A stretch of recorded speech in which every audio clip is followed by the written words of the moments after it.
So, what's trending? Bridging your Catholic faith with your everyday life. You're listening to Trending with Timmerie on Relevant Radio.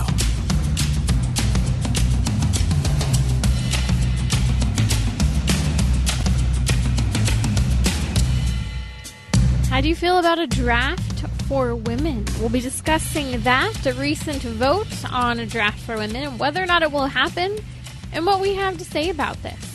Also, today on the show, we'll be diving into a senator's plea for Roe v. Wade to be overturned and sent back to the individual states. Could this happen with the hearing of the upcoming Supreme Court case this fall, with the decision being handed down next June? Well, we'll stay tuned, but I'm keeping you updated on the case, so stay tuned as I share a little bit more. Also, Simone Biles pulled out of the Olympics, a gymnast, over the last 24 hours, and she pulled out having to do with her mental health. She didn't land one of her movements that well. I'll tell you which one. And next thing you know, she quits in the middle. Did she quit? Was it the best decision for her? We're going to discuss that and more. Joining me today on Trending will be Sister Tina Alfieri. And if you don't know Sister Tina, she is a addiction recovery coach, a therapist, a hermit, a spiritual director, and much more, always giving us candid and blunt feedback on some of the challenging things going against men, women, families today. If you'd like to call and ask Sister Tina, therapist, a question, especially specializing in addictive disorders, give us a call. The number's 1-888-914-9149. Okay, I want to talk for just a minute about gymnastics and the fact that the clothing choices of some of the German gymnasts are actually setting, I think, a new precedence potentially for female sports, female athletics. This is actually a really big deal. In the United States, we have seen over and over again the challenge surrounding everything from dance costumes to athletics, and the pressure for women to wear certain types of clothing. People have asked me over and over again, if you don't know this, I grew up dancing. I even danced with the Russian ballet company, the Kirov, in a summer program, and have had years of dancing training experience at a professional level, and have even taught. And people now ask me today, will you put your daughter in dance classes? And it breaks my heart to say this, but I also know it's probably going to be the most responsible thing. Most likely not. Why? Well, it actually has to do, A, with clothing, but B, with this pressure on young women today to be perpetually hot and available. As we see in dance, and as became the norm as I was exiting my dancing years. And I think this is pretty significant when it comes to Olympics as well. You see, it's been unitards for the German Olympic gymnasts. As a whole team, they decided together that they were going to wear unitards, full body unitards. Now, when I say this, because I was one of those people who don't give me an ugly unitard as a dance costume. I like the pretty, elegant dance costumes, ideally. Actually, good Lord, Mom is not allowed to unbury this. I mean it when I say this. There was one dance. Oh gosh, it was the worst ever. The costume, that is. We were in full body unitards. Okay, a unitard, if you don't know, is something that is one giant piece covering your entire body. And this one piece unitard literally covered your feet, each and every single toe, and all the way through the head, so that all that was open was like this little itty-bitty circle smushing your face together so that your eyebrows to your lips could barely be seen. And this was, of course, modern dance. And from there, they then decided that, well, we want to kind of give some hair to this. So we took giant long pieces of tulle, and they were coming out of the tops of our head. We slit holes in this unitard. And did I mention, oh, Lord, help us, it was orange. It was like neon orange. Now, other people, at least they got black. I got neon orange. This is like the Power Rangers gone really, really bad. So when I say unitard, this was not the type of unitard that the Olympic athletes were wearing. They were wearing much better, prettier looking unitards. Their trainers here had some sense along with them. But normally, A woman in these types of competitions for gymnasts would be basically wearing bikini bottoms, very high-cut bikini bottoms. And as a team, the Germans have decided twice now to not go with the typical outfits. Why? Well, they're actually pushing against the sexualization in gymnastics, but sports across the board. One Olympic gymnast said, specifically Sarah Voss, that this is something they decided to do in April as well at the European Gymnastics Championship. And she emphasized a few reasons why they did this. Number one, to push back against the sexualization in gymnastics. And two, it's outright uncomfortable. I thought that this was a very candid response because the truth of the matter is that certain types of clothing for fitness, dance, are uncomfortable, especially for women, in particular for women. To keep everything in the right place and to support you throughout the entire month and all the changes your body goes through. And so here, this team decided that it was better to set a precedence of not being sexualized as a team, but also acknowledging that it's helpful when everything's going to stay in one place and you're not worried about your costume and attire when it comes to competing at such a high level, the top level, as Olympic athletes. You know, this provides an opportunity to have a conversation for a minute about modesty. Now, we should also recognize where Sarah Voss, a gymnast from Germany, was also coming from. This is the first time that gymnasts are competing in the Olympics since former USA gymnastics doctor, the national team doctor, Larry Nassar, was actually sentenced to prison for sexually abusing, let me repeat, hundreds upon hundreds of athletes. Now, Olympians in the trial themselves, multiple of them, commented on how sports culture has really pressured and led to the abuse and objectification of women in particular. And so here we see Sarah Voss and the other German athletes saying no. You see, this is really interesting, and I've been thinking about this from the perspective especially of women, pressure, modesty, but also supply and demand.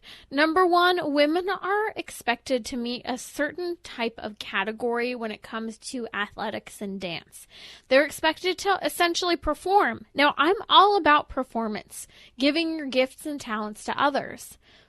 But there's a problem when women are reduced to what their body looks like.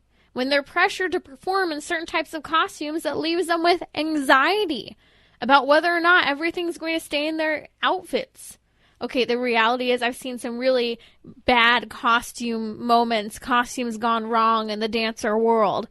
And it really makes you ponder, are what we are expecting women to wear in terms of clothing, does it really make sense? Does it make a woman feel confident, poised, proud, beautiful?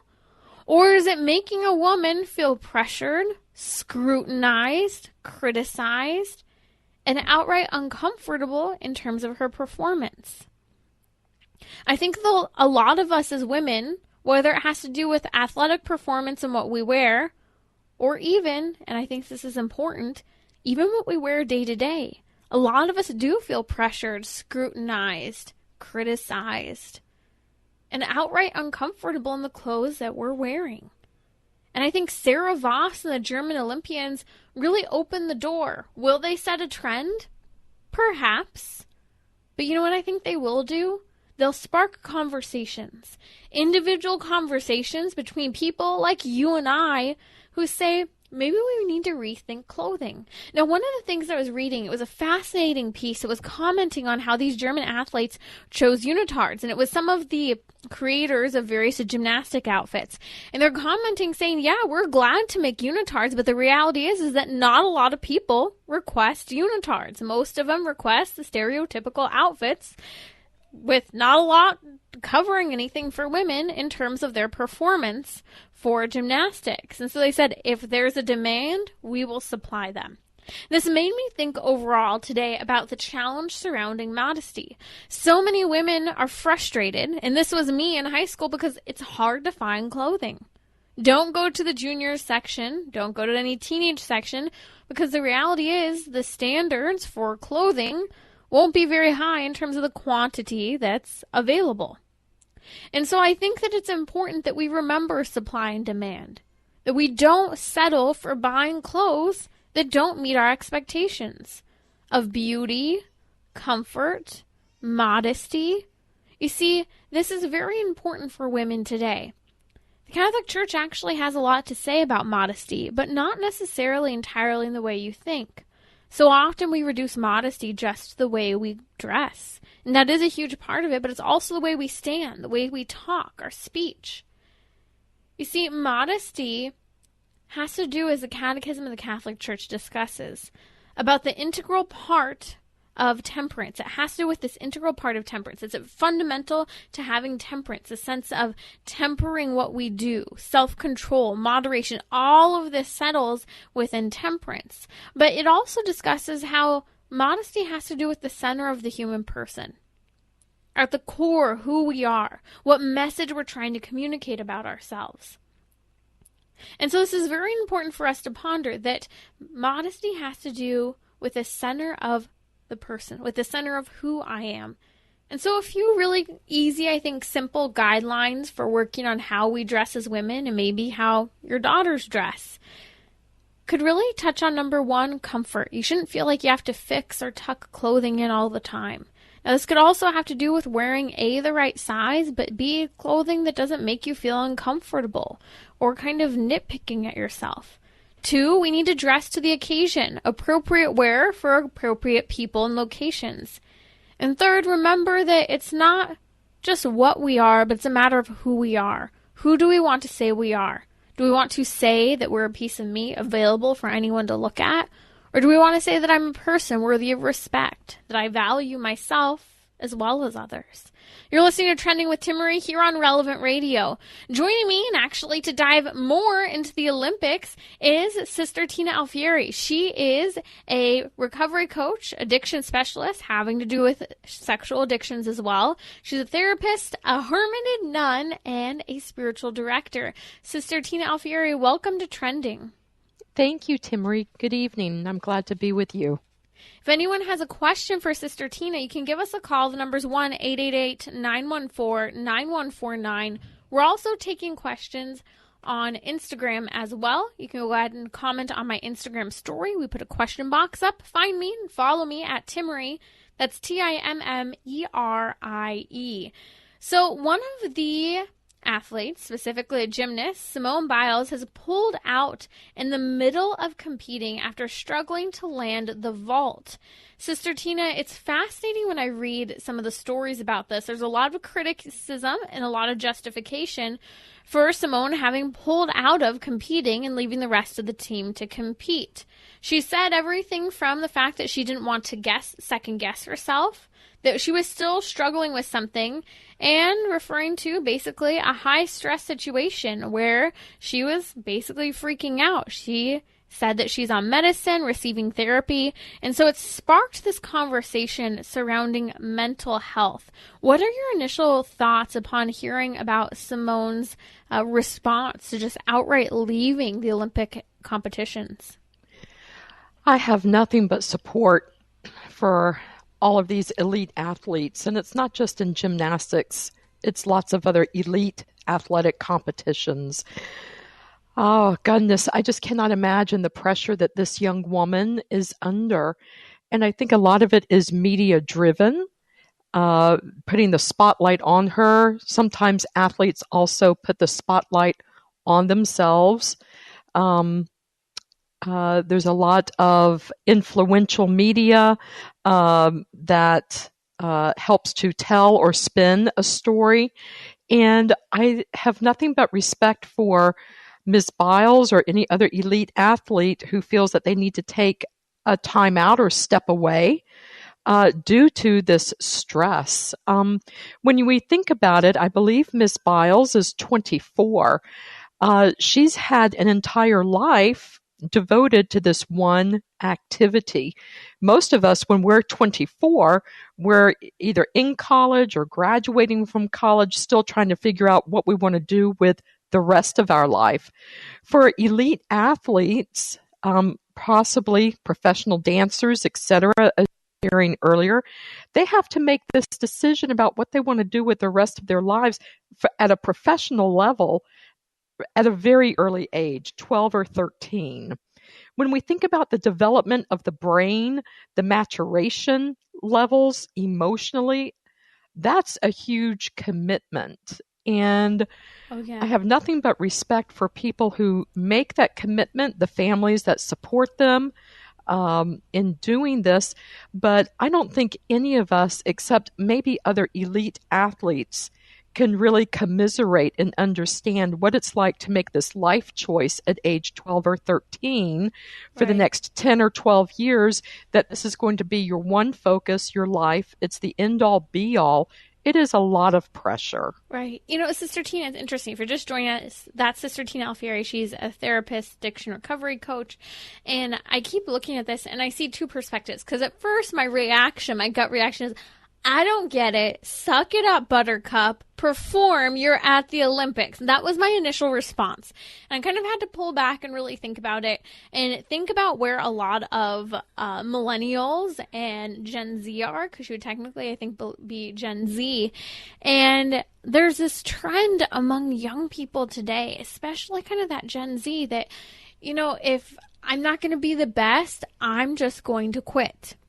I'm just going to completely quit, completely pull out. And that could be part of her mindset. And then, you know, we tend to use mental health as the excuse perhaps as to why that they would just pull out. But then I think on the other side of it, Sister Tina, you touch on something really important to ponder. There's a lot of pressure on young people today. And we've seen this with an overwhelming amount of stress among teenagers and college students to perform, to engage in all the extracurricular activities, to already be on the way to college prep by the time they're in 6th grade, basically. And it's a lot. And I almost wonder if Simone potentially, like you said, after kind of making a decision as a very young girl, that this was the way she was going to travel in toward the Olympics, if at a certain point she said, I'm done.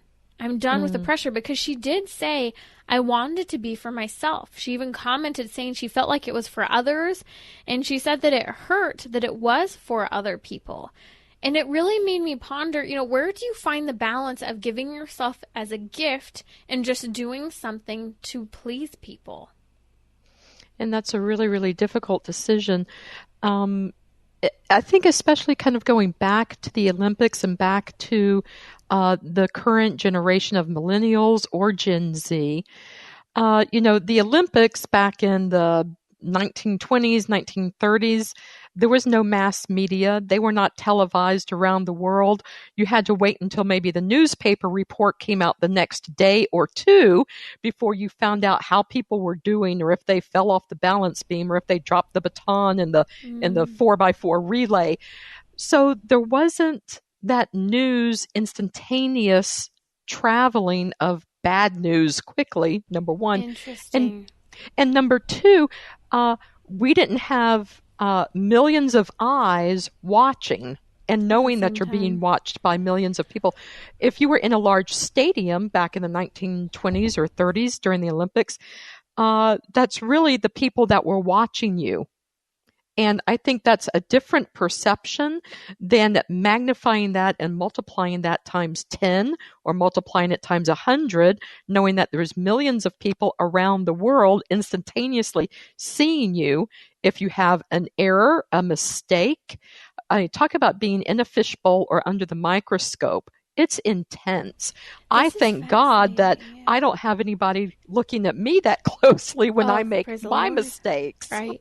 You know, Sister Tina, you bring up a really good point. Social pressure has completely changed because it's everyone watching on TV, everyone watching on replay that evening, all of the scrutiny that she receives via social media throughout the day. I was even just following some of the Olympic athletes over the last couple of days, and the pressure to kind of give updates when they feel as if perhaps they might have failed and they didn't win.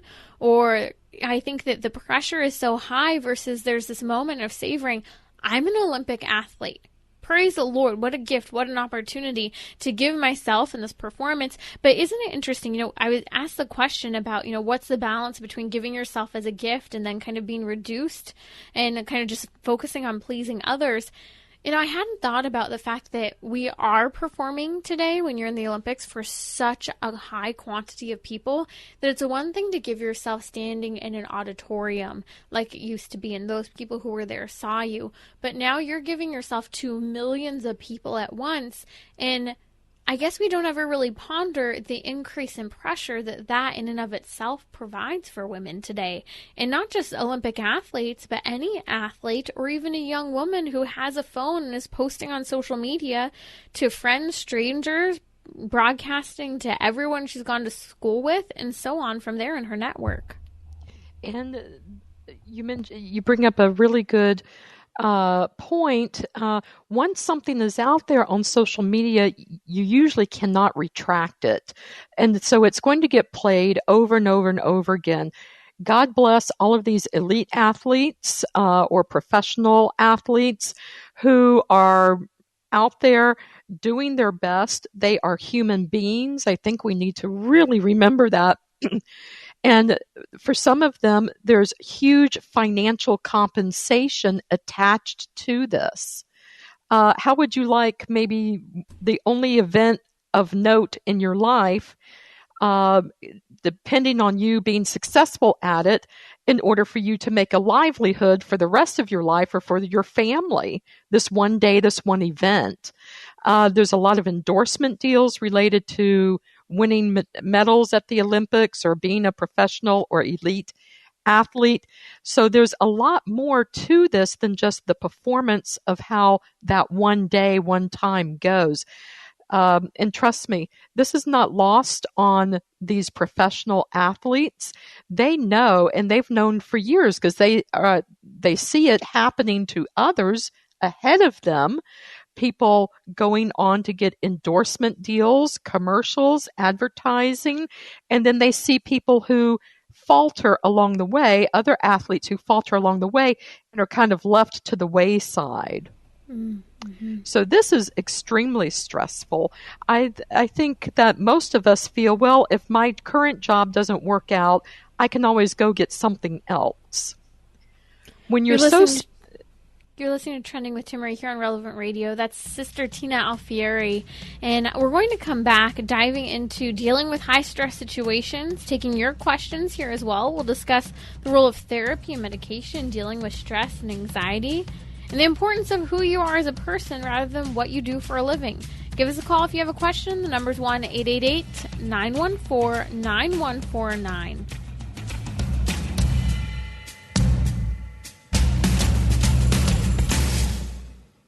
Catholic Order of Foresters is proud to sponsor the Relevant Radio studio line. For information about employment opportunities and flexible premium life insurance plans, visit relevantradio.com/forester. So, what's trending?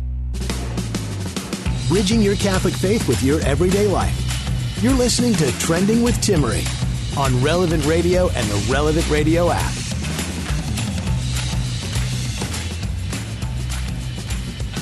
Are you watching the Olympics? If so, what sports? How do you watch the Olympics? This is the one reason to actually have cable, satellite, whatever. Millennials don't have cable or satellite. They only do streaming. So how are you watching the Olympics? I'd love to hear from you. Reach out on social media. What's been your favorite sport so far? Go ahead and give us a call, number 1-888-914-9149. If you have a question, my guest today is Sister Tina Alfieri.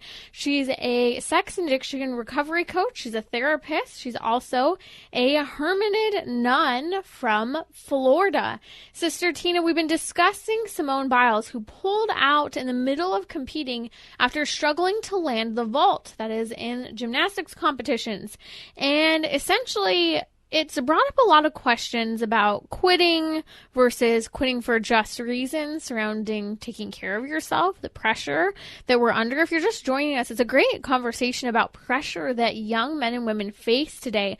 But I want to turn the perspective for just a moment and discuss the importance of who we are as a person versus what we do for a living, and how this could be at the heart of her struggle right now. It's a very good point you bring up, Timmerie. Thank you. Who we are as people, especially Catholic Christians, we are children of God, and we have to remember that that is the most important thing, and that gives us our sense of being, our groundedness in God. This is where I get my fulfillment. If I happen to also have various skills, talents, or abilities, then that's great. But if I lose those skills, talents, or abilities, or I outgrow them, the physical demands of gymnastics or football, professional elite sports, then I have to be something more than just the job that I had or that special skill or talent. And I think this is where professional athletes really, there is much more emphasis being given to this today about what are you going to do after your career is over. And it's very difficult to think of someone as Ms. Biles being 24 and probably her career is over, not because of her removing herself from the competition, but she's 24. That's really close to the top end of one's gymnastics professional career. And the same thing goes with football players, tennis players. There's going to be an end for this specialized skill, talent, or ability that you have. And then who are you once that is out of your life? There has to be more to you as a person. You are not what you do. You are who you are. And as Christians, we understand we get our meaning and our relationship of who we are through Jesus Christ. We're children of God. We have a purpose, and that purpose is to love Him, worship Him, and to bring others to God. So there's more than just having a unique skill, talent, or ability as an athlete. We have to find our center, our grounding in Christ. And isn't it interesting that so often I think people who are in the public eye, whether it's a young person who's on social media and wants the attention, or a influencer or a celebrity, that basically there's this desire for all this love and attention from everyone, but at the end of the day, what they're looking for and they need, whether or not they have incredible Olympic talent, whether they go to the Olympics or whether they receive all of the desired attention, number of likes, is this unconditional love that only God the Father can give perfectly. And this is where we see in the Christian perspective, the Christian worldview, this intrinsic and inherent value and love from God for who we are and understanding of our value as a human person. I think this is such an important perspective to have when we're talking about who we are versus reducing ourselves to what we do. I want to shift gears for just a moment because Simone's story, if you're just listening to us, Simone Biles, a gymnast, pulled out of the competition in the middle after struggling to land the vault. And it makes me ask the question as well, do young people think it's okay to just give up today? As far as I'm not so sure about giving up. I don't think Miss Biles was giving up. I think young adults, we have to practice, and that's what the teenage years are for, socializing, practicing our skills, developing our social relatedness, and finding that ability to persevere despite negative consequences or hardships. Again, I think when we're talking about Ms. Biles, she's on a totally different level. This is someone who's been very determined and has a lot of perseverance to get where she is.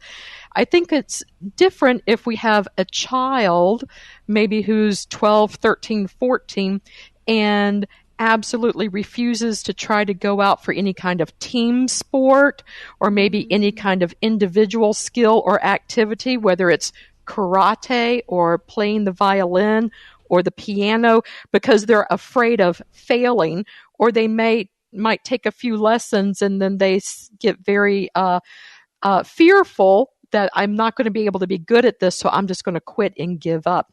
That's actually more about perfectionism, and none of us are perfect, and coming to grips with our humanity and helping children understand that we're not going to be all Simone Biles athletes, but we can have some talent, skills, and abilities, and we can be comfortable with them, and also being comfortable with not being perfect.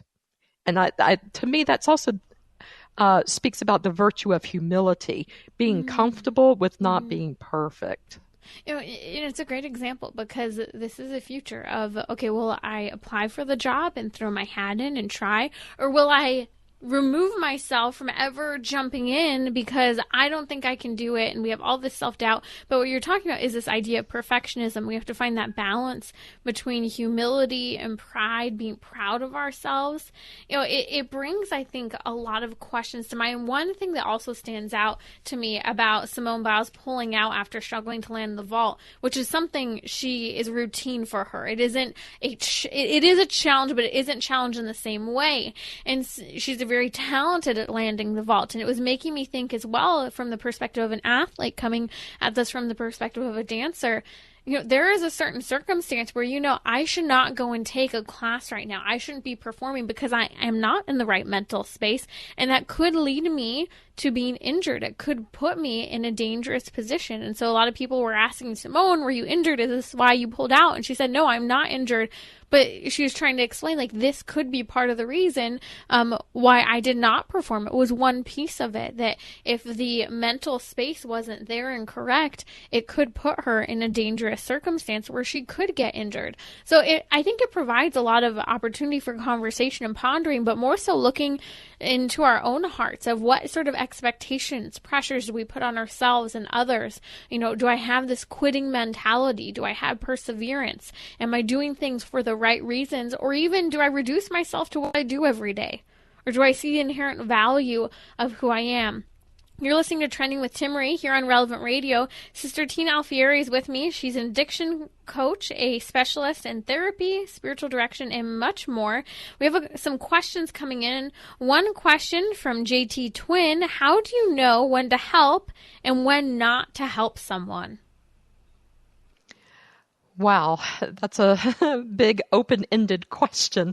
There's probably too many variables going on in that person's life. Let's say it's an addiction here, maybe.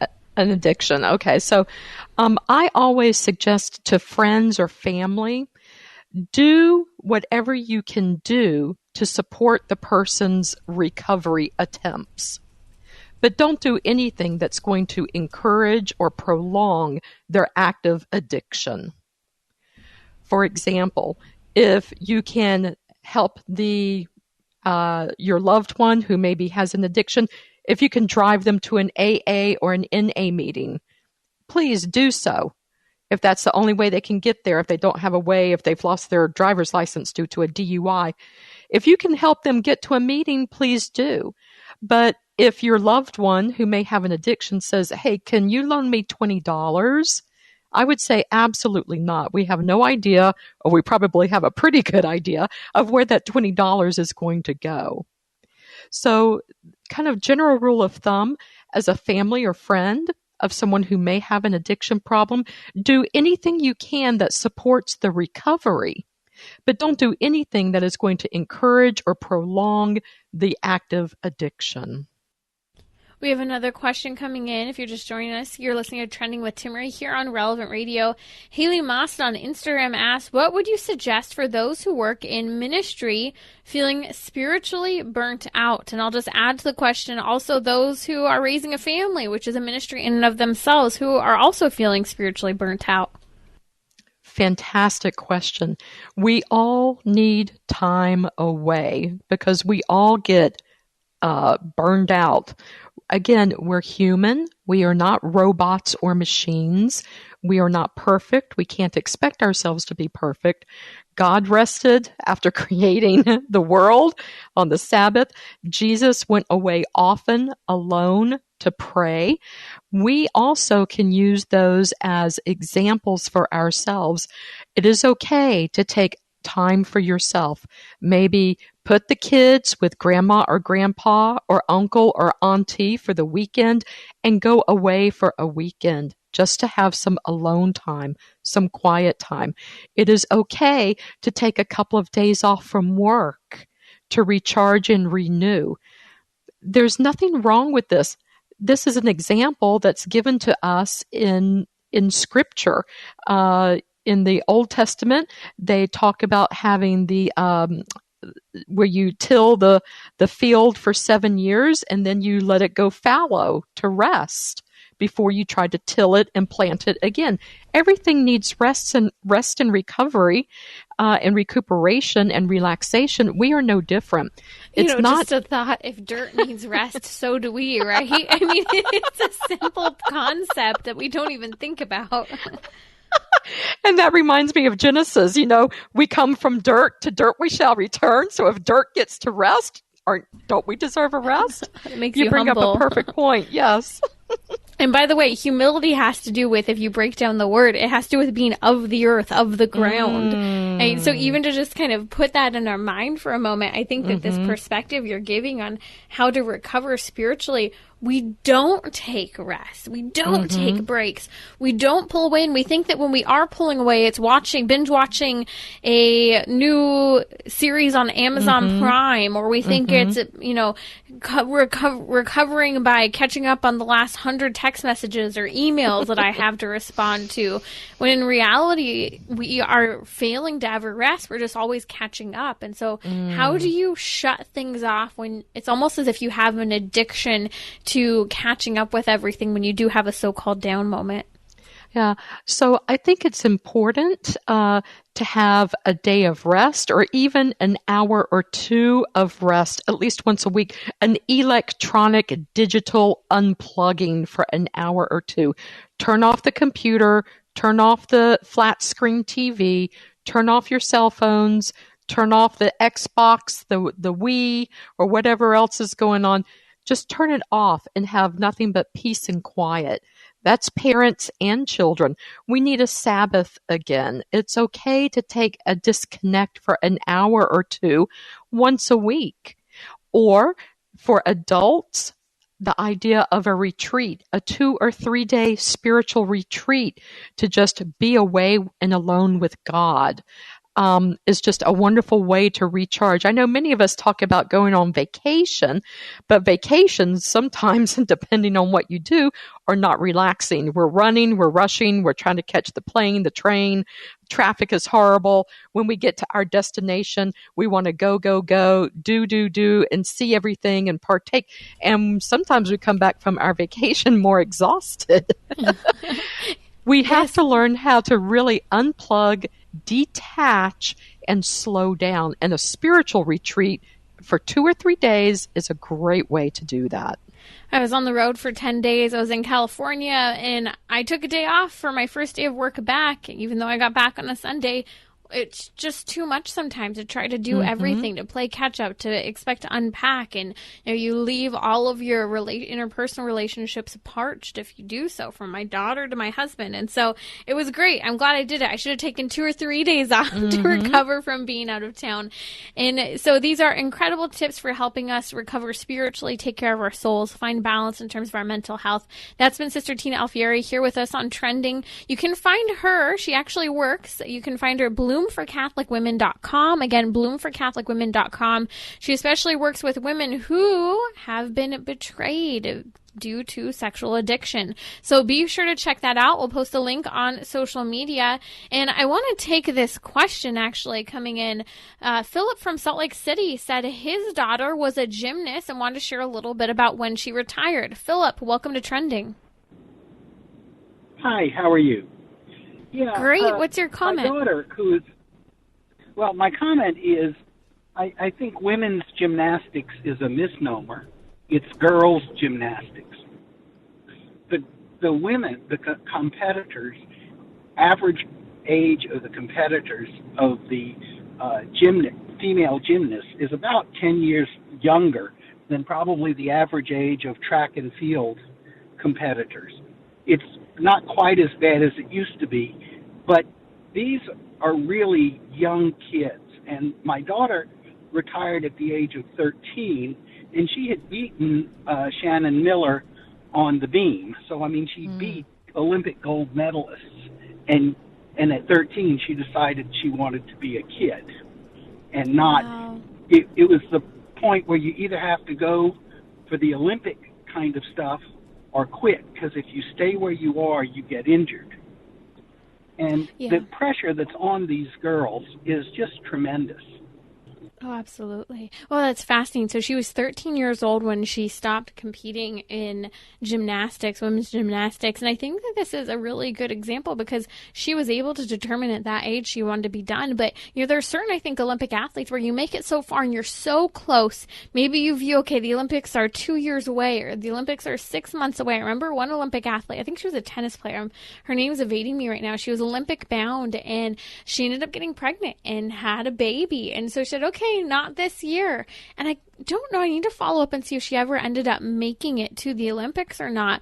But this is, I think, a great example where we have to find that balance of what's good for my mind, what's good for my body, what's good for my soul. And are we empowering women to be able to make that distinction, or are women perpetually under this influential culture to perform? I think this is the question of the hour. And if you're just joining us, we've really dug into Simone Biles' story of pulling out of the Olympics in the middle of the competition after struggling to land the vault. I think there are a lot of perspectives here, but much to be learned. I'll be back here on Trending, and I'm going to discuss a draft for women and some good news surrounding the Supreme Court case addressing Roe versus Wade. Don't go away.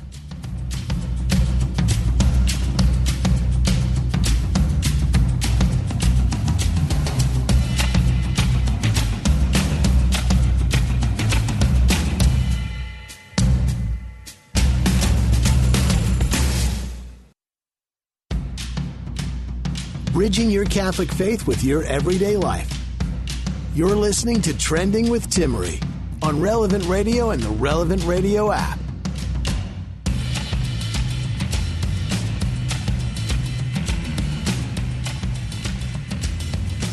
Okay, what do you think? What do you think about a draft for women? It's okay to agree one way or the other. I am not okay with a draft for women. Why? Because men and women are different. That's the number one reason. Men and women are different. And men are called to protect women. That has been historically, universally, worldwide for centuries upon centuries, going back into ancient civilizations, that what do? Men protect the women and children. What does the Catholic Church teach? Women are the heart of the home. Husbands are the head of the home. That men have the chief place in leading, protecting, and providing, and that women have the chief place in loving. Now, that doesn't mean that, sure, a woman can't fight in combat. We're talking about whether or not women should be forced to. And we could even say, and I'll touch on it in just a minute, whether or not men and women should fight side by side. All of these are important things to discuss. If you haven't heard, it's not received a lot of attention, and we'll see what ends up happening. But we're looking at the National Defense Authorization Act. There have been a number of side committees that have voted, and the Armed Services Committee voted in a vote 23-3 to require women to register for the draft. Now, many are saying before the bill passes its final stage that this requirement for a draft for women will be removed. They will not let it stand. But it yet again brings up, like we've seen every year or two, the debate over a draft for women. One very loud voice who I've appreciated listening to on this is actually a fellow Catholic, Matt Walsh. Regardless of what you think about his politics, he said one thing that was very, very firmly said. He said, by the way, I'd go to prison before I'd register my daughter for the draft. Maybe you yourself feel that way. Some people have criticized him, saying that he's sexist for not being in favor of a draft and going so far as to say that he'd go to prison before his daughter was signed up for a draft. You see, a draft is essentially, if done so, would force women to enter into service. Force them if a draft occurred. Likelihood of having another draft? I don't know. Things can be pretty tense with China at moments. Who knows what the future will hold? The last draft was really only 2 generations away from me and my generation. Who knows what will happen in the future? You see, it's interesting because some people comment, why is it that we can be proud of our sons if drafted, but object to women entering into a draft? Many people are saying this is sexist. Well, I'm sorry, but I always find it funny, the idea of the phrase sexist, because to say that someone's sexist is to actually acknowledge to begin with that there are differences between a man and a woman, aka sex, right? I mean, biological, physiological, intellectual differences on the level of the brain. You think I'm being rude by saying there are differences on the level of brain? Neuroscientists are well known for being referred to as neurosexists. Why? Because they even recognize the difference of medications. Even something as simple as a sleeping medication doesn't matter necessarily based on weight or height, but it had to do with a response on the level of the brain to certain sleeping medications, so showing differences between men and women. There are sex differences written into every single fiber of our bodies, and it's so important that we recognize this. You see, the problem is that people are offended by the idea of men being leaders, protectors, and providers. And I think that's because we live in a culture where people actually do believe that chivalry is dead. That men going to fight wars to protect women has gone out the door. But I think that this stems from multiple generations now of wounds surrounding what it means to be a man, what it means to be a woman, how to have your femininity protected by the strength of a man and his masculinity. You see, there's a great difference between men and women. There's a huge difference between voluntary service and drafts. And I do actually, and I've said this before, and in fact, let's go ahead and post a link to the topic in the show today. I discussed women in combat because I don't really agree with women being side by side with men in combat. It gets in the way of men's instincts. They have to write off their natural instinct to protect the woman at their side, rather than focusing on the mission as they ought. And I don't think rewiring our brains and our natural instincts to not protect, for men to not protect the woman side by side with him, is a good thing. I think that's a bad thing. In fact, I think it's a terrible thing. And you go talk to any high school or even most college-age boys, and if they're not afraid of what everyone will think about what they have to say, they agree. I know because I was just with a wonderful group of young men this week, and one of the conversations we've had before is really the topic of women in combat, side by side with men. You see, we have to emphasize over and over again that women are the heart. Women are the childbearers. And I know this may sound so-called sexist to people, but there was a reason for centuries upon centuries that the men went away to war and the women stayed back and cared for the children. Not just to provide that heart, that love, that hope for the family, but also because women are childbearers. They can have children. And it is simple. Yes, to help move forward the human race, but not just to move forward the human race and look at women as baby-making machines, but to see that the gift of human life is so important, so special, so life-changing and life-altering that it matters that we preserve those who can carry and nourish new human beings. St. Edith Stein, known as St. Teresa Benedict of the Cross, who lived during World War II and died in Auschwitz, she herself has commented about how a woman's soul is a place in which other souls are meant to unfold. That is, the woman herself nourishes and develops the human being. A woman herself has this even greater inclination toward the personal development, not just of herself, but of others. This is why there's something so beautiful and profound in men leading, protecting, and providing, and standing at the forefront, and being the ones, if necessary, called to a draft. And the women not being people who are less than, but we recognize there's a difference. There's something special about them. Ignore the waves of second wave feminism that says there are no differences between men and women, because the reality is it leads us to dangerous, life-altering, and quite damaging policies in interpersonal relationships. We need to not stand by as people say, well, there's no difference between men and women. They're just the same, so let's just draft them all. No, there's a reason why people have a visceral reaction. I don't think we should be afraid to share our response, of course, with reason and collaboration, and be willing to say other people are wrong. That's okay, because the reality is there is such a truth and a distinction between femininity and masculinity. Coming up tomorrow here on Trending, we're going to be diving into the topic of what happens in the instance that Roe versus Wade is overturned and a woman finds herself pregnant via incest or rape. This is an important question and one that leads many to advocate for keeping abortion legal. We'll discuss why we should never make that an exception and what the proper response and understanding is for the impact on a woman and a child. But also, news will be coming to you about how senators have pleaded for Roe versus Wade to be overturned and sent back to the individual states. This may be part of what is at stake at the Supreme Court this fall, and we'll hear the briefing coming out this June. So stay tuned. I'll be with you tomorrow here on Trending. God bless, and taking it off with a rosary next.